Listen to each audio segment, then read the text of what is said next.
Divadelníci smerovali do prérií divokého západu.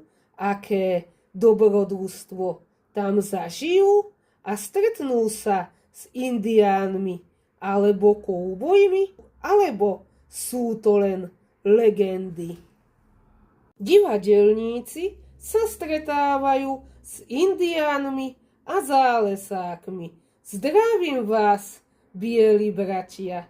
Aj my vás zdravíme. Sme divadelná skupina a máme vystúpenie v prérii.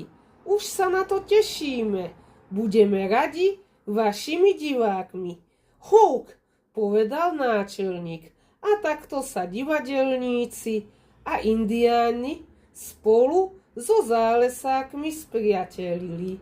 Ale nie všetci indiáni a nie všetci belochovia sú v prériách divokého západu priatelia, ale na divokom západe sa nachádzajú aj tlupy banditov a dobrodruhov, ktorí sa ženú za zlatom a bohatstvom. Veru, stretnúť takýchto ľudí je naozaj veľmi nebezpečné. A ako si budú počínať naši priatelia, tak to uvidíte už v ďalšom dobrodružstve.